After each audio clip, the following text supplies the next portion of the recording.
When your brain goes quiet. This is a quick 2 to 3 year kind of case study on a cognitive restoration project with a patient, and I'd love to share it with you. I did this inside of a Revive Wisdom Circle. Check out a link. I think you'll be very pleased if you decide to do it, or check out the free quiz. So when everything looks normal, picture this. You're sitting in a room, your doctor's office. You just handed over your labs. The doctor looks over everything, looks them up and down, says, everything looks good, good to go. You're good, you're just getting older. Or you're confused because you walk in a room sometimes and forget why you're there. And it takes you a few seconds to remember. Or you're in the middle of a thought and your mind goes blank. This is what happened to a patient called Braina for brain. For 18 months, she couldn't do a single physical therapy set without ending up in bed for a week. She couldn't do the things she loved, going to lunch with friends or going to the farmer's market. And she would forget mid-sentence what she was there to do. So what we're covering today, going to cover the medicine 1.0, 2.0 versus 3.0, the Revive method.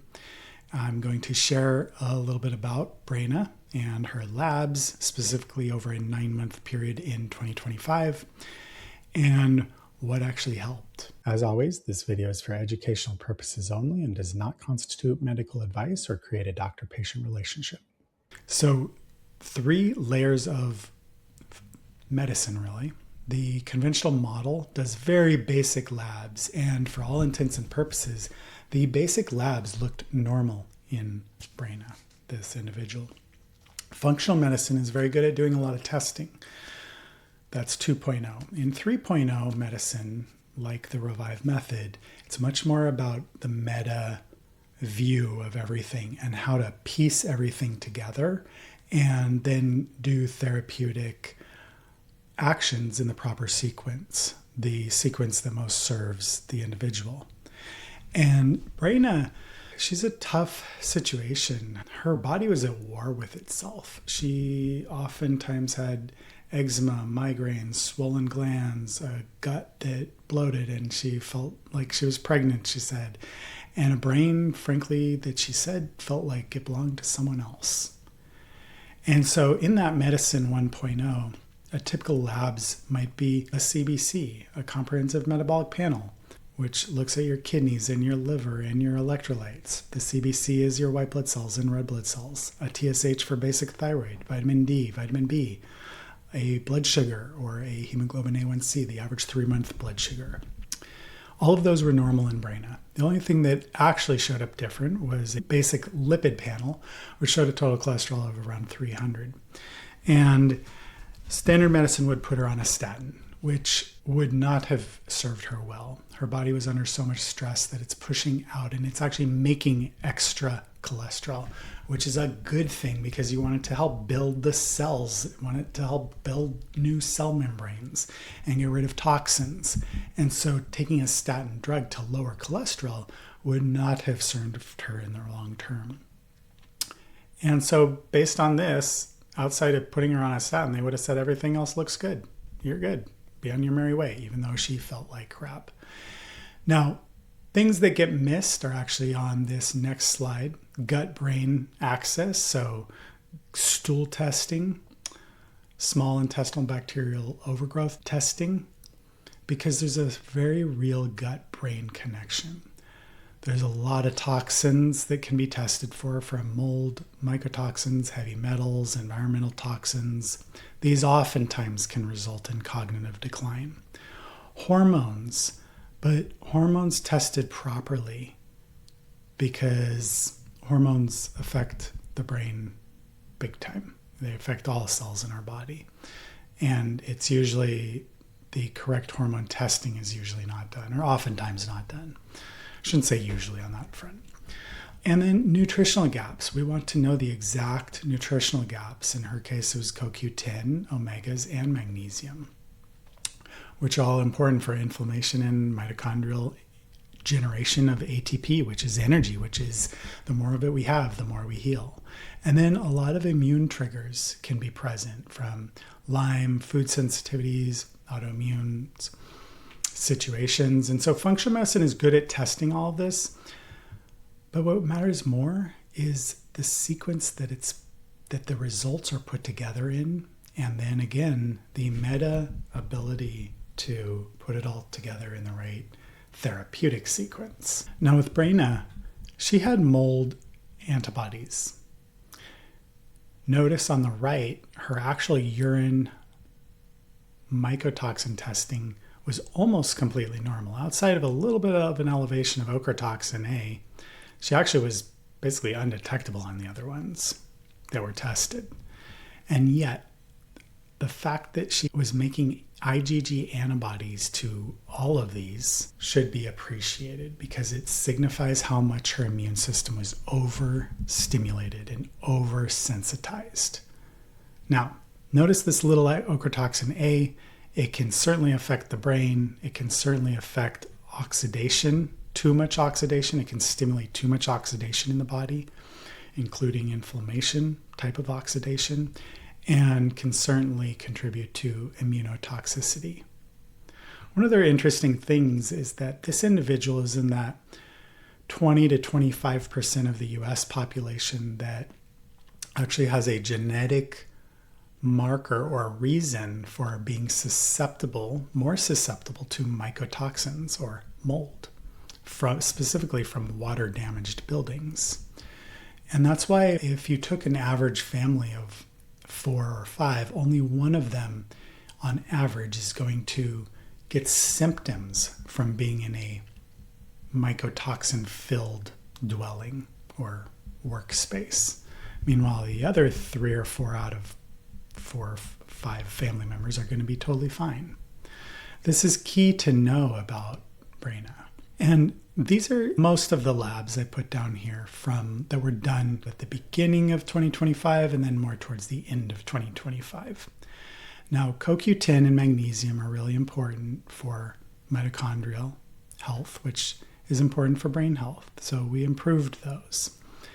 Of note, Epstein-Barr virus went from active to non-active and can join Revive Wisdom Circle for practically nothing to learn more about how or why.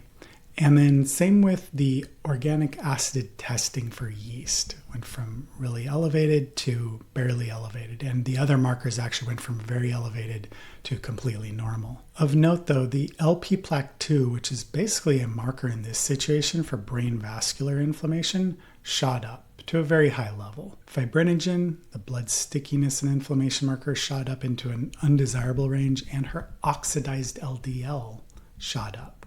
And remember, ochratoxin-A can cause these to increase. This shows on the top, back in April, you look at these numbers for the yeast, the organic acid test that shows yeast overgrowth.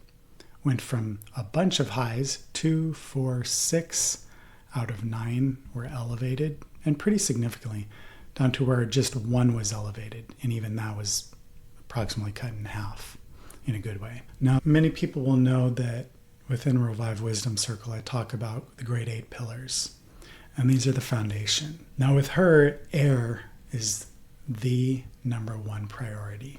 That's the main pillar for her to work on, because in a water-damaged building, it's the air she's breathing that's causing these other ones listed in yellow to be more difficult to attain.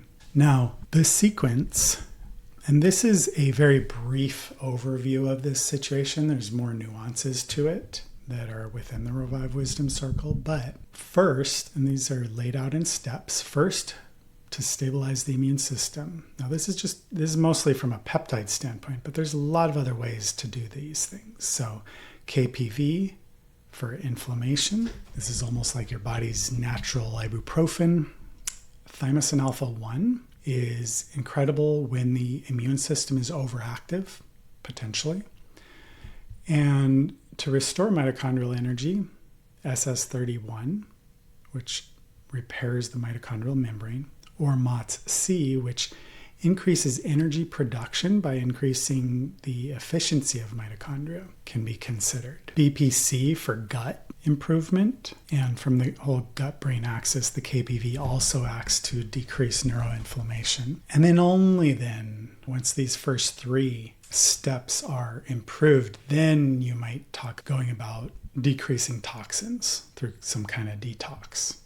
However, that should not be done until there's enough energy in the system. And then you can target additional labs as well, of course. So from that last set of labs, about 2 to 3 months later, she said, I have definitely made significant progress, which I have not been able to say for the last 3 years. Before we put her on this protocol, she was in bed for a week after doing 1 physical therapy set. And now she's doing it daily with ankle weights. Not a lot of weight, but with something. Before she was getting 5-day crashes from massages, and now she tolerates them well. Her crashes would last on average, no matter what they were from, for 5 to 6 days, and now she's maybe down for a day and a half. So not all rosy perfect by any stretch of the imagination. And yet you can see she can now attend lunch with friends and go to the farmer's market. And her daily aspirin use has decreased by a lot. And her little pregnant feeling belly is now flat. And her words, I feel like I went from a walking corpse to now being just a very tired human with a pulse. So again, not a rosy, clean picture, but a dramatic improvement. There's a number of other labs that we could use to track the brain. And these are just 5 things that you can carry with you today. Brain fog is not usually a brain disease. It's much more often that it's a brain energy problem, or I should just say an energy problem, period. And so you want to work on the mitochondria. Mycotoxin antibodies, or antibodies that your body makes against mycotoxins, are not the same as having mycotoxins in your system. The order of treatment matters probably more than anything else, because you can have all this great data, but if you put it together wrong, it can send the person collapsing back into a crash. And then you got to know which markers to track. And you don't have to guess. The labs exist. The lab stores exists. Inside of Revive Wisdom Circle, there's wholesale pricing of labs. And precision medicine is attainable. Check out the Revive Wisdom Circle link. So thank you very much. And thank you again.